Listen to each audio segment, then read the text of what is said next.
तो चलिए जानते हैं कि पैरालिसिस पेशेंट को कितनी नींद लेनी चाहिए। पहली चीज़ आपने ध्यान क्या रखना है कि पैरालिसिस पेशेंट को दिन में कम से कम सोने को देना चाहिए, क्योंकि हमारे पास दिन के अंदर घंटे होते हैं 24। उसमें से अगर दिन के हम कैलकुलेट करें तो रफली 12 घंटे होते हैं जिसके अंदर कोई भी पेशेंट एक्सरसाइज डाइट पे ध्यान रख सकता है।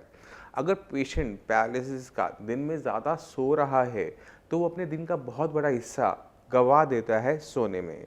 और पैरालिसिस एक ऐसी बीमारी है जिसके अंदर जितना आराम आप करते हैं उतने खराब आप होते चले जाते हैं।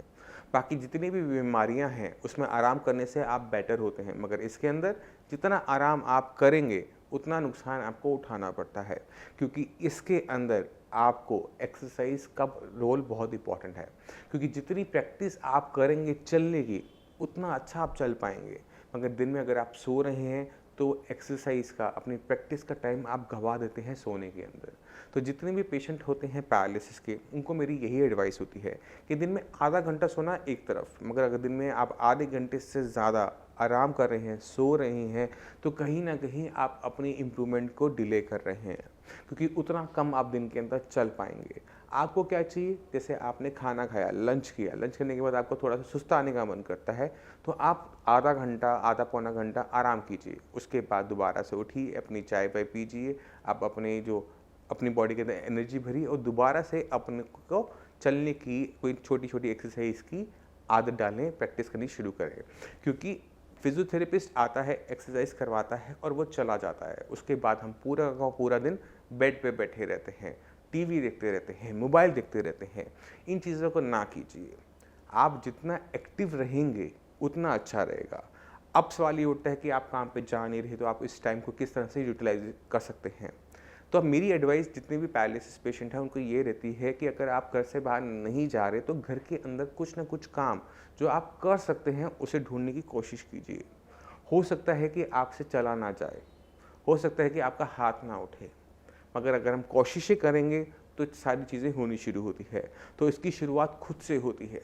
आप दिन में उठते हैं, खुद नहाइए, खुद साबुन लगाना है, खुद अपनी काम करने की कोशिश करनी है, खुद कपड़े पहनने हैं, अपने कपड़े खुद धोने हैं, खाना खुद उठ के जाना है, खाना है, प्लेट को खुद धोकर आना है। आप पूरे घर का काम मत कीजिए, अपने खुद के काम करने की कोशिश करेंगे तो आपकी वही एक्सरसाइज काम आएगी। अब इसमें हमें एक्सरसाइज नज़र नहीं आती, बट अगर जब आप अपने हाथ को चलाने की कोशिश कर रहे हैं, पैर को चलाने की कोशिश कर रहे हैं, तो वो आपकी एक्सरसाइज ही है।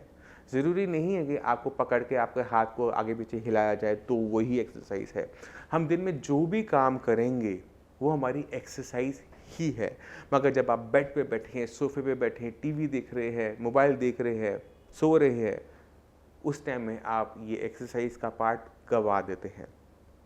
जितनी कम आप प्रैक्टिस करेंगे अपने आप को इंडिपेंडेंट करने की, उतनी ही परेशानियां आपको और आपके परिवार वालों को देखने को मिलेगी।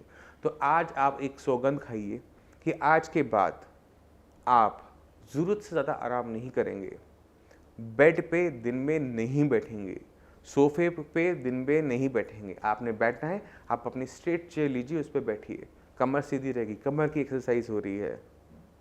अगर आपके पास काम नहीं है, कुछ नहीं है, तो घर में छोटा सा बगीचा है तो उस बगीचे को संभालने की कोशिश कीजिए। मिट्टी की खुदाई, खाद डालना, खरपतवार निकालना, पौधे नए लगाना शुरू कीजिए। क्योंकि जब आप कुछ काम शुरू करेंगे, अपने हाथों पे भरोसा करना शुरू करेंगे, अपने हाथों को इस्तेमाल करना शुरू करेंगे, आप अपने आप में सुधार देखना भी शुरू करेंगे।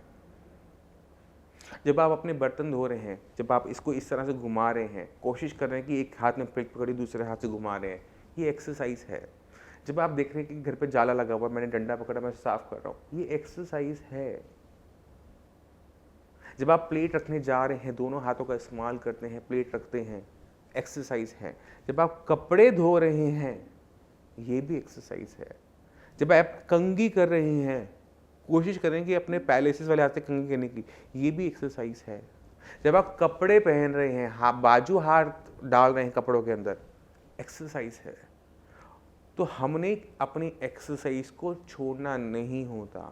तो जितने भी पैरालिसिस के पेशेंट हैं, मेरी इस बात का ध्यान रखेंगे कि गलती से भी दिन के अंदर ज़रूरत से ज़्यादा किसी भी कीमत पर नहीं सोएंगे। रात की 6 से 8 घंटे की नींद आपके लिए सफिशिएंट है।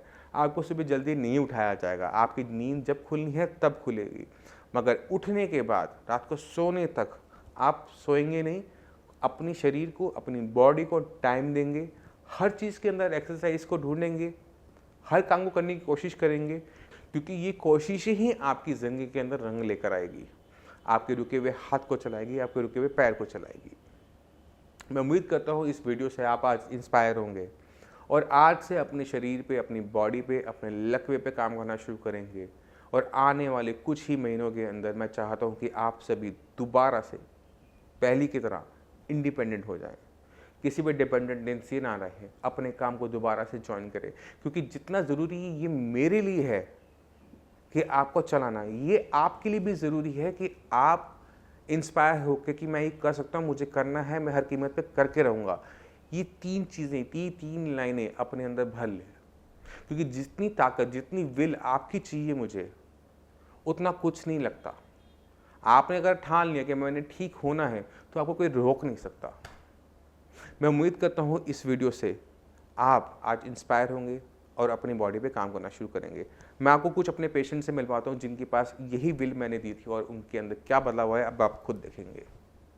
नमस्कार, मेरा नाम है डॉक्टर पुरु दमन और आज मैं आपको मिलवाना चाहता हूँ एक पैरालिसिस पेशेंट जिनकी एज है 63 की एज के अंदर पैरालिसिस को हराना आसान काम नहीं होता। तो चलते हैं पेशेंट के पास और उनसे जानते हैं कि उन्होंने इसको कैसे सहा और कैसे इसको देखा।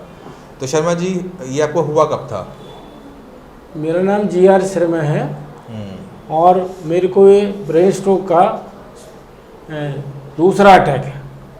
पहला कब हुआ था? पहला 2014 हुआ। 2014 में।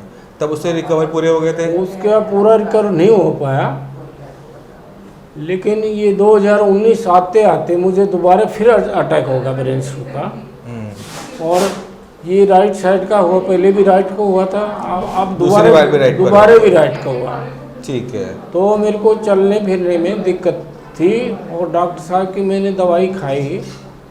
अभी तो 1 ही महीना हुआ है, 1 महीने में मेरे को बहुत इम्प्रूवमेंट है। तो ये जब आपको हुआ था तो आपने कहाँ से इलाज करवाया था?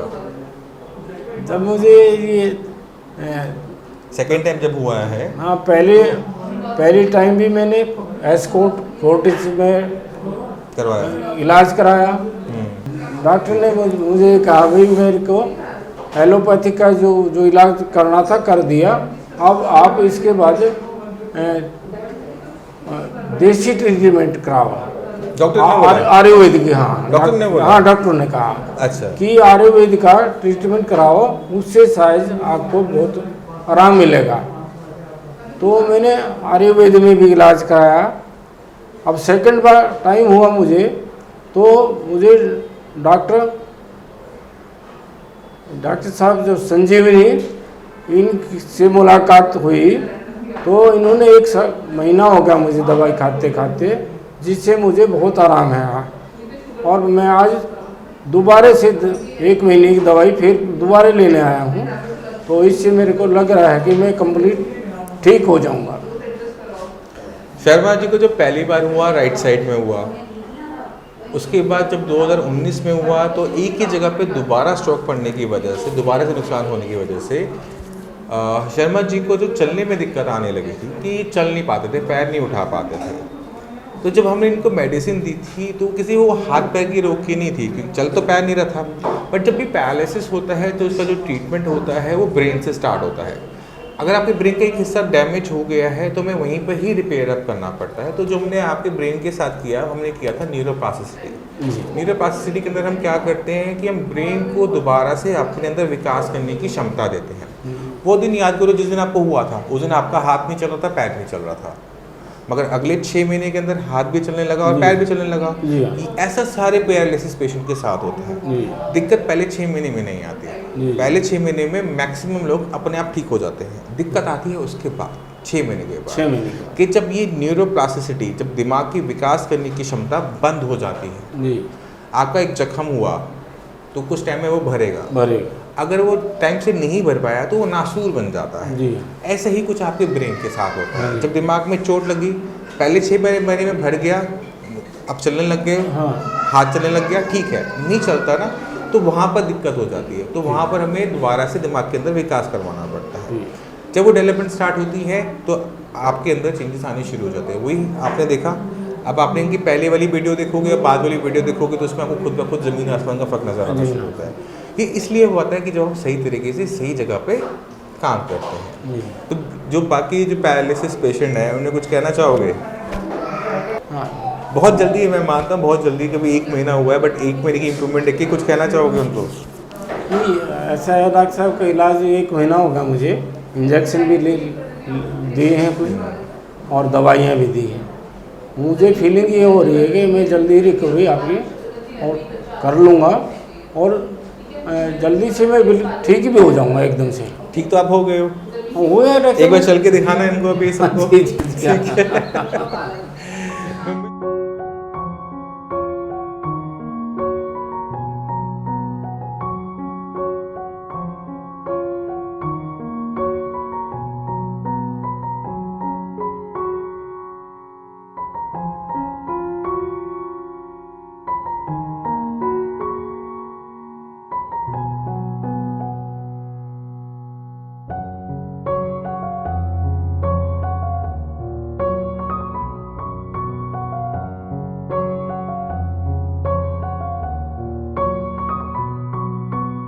तो मैं उम्मीद करता हूँ इस वीडियो से आप समझ गए होंगे कि नींद कितनी ज़रूरी है और ज़रूरत से ज़्यादा नींद करने पे आप क्या गंवाते हैं। फिर भी आपके माइंड में डाउट हो, कुछ भी पूछना चाहते हो कि लकवे से मुझे कैसे उभरना है, कैसे निकलना है, डॉक्टर की टीम हमेशा आपकी सेवा में रखी हुई है। हमने कॉल कीजिए उन्हें, अपनी रिपोर्ट्स भेजिए, अपनी एक्सरसाइज की वीडियो बना के उनको भेजिए, क्योंकि जितना आप आज अपने पे काम करना शुरू करेंगे उतना ही जल्दी हम आपको दोबारा से अपने लायक बना पाएंगे। इसी के साथ आप सभी से चलने की आज्ञा चाहता हूँ। अगली वीडियो में मिलते हैं, तब तक के लिए नमस्कार। आप चाहें तो दिए गए WhatsApp नंबर पर अपनी रिपोर्ट शेयर कर सकते हैं और पा सकते हैं फ्री कंसल्टेशन सीधे हमारे एक्सपर्ट से।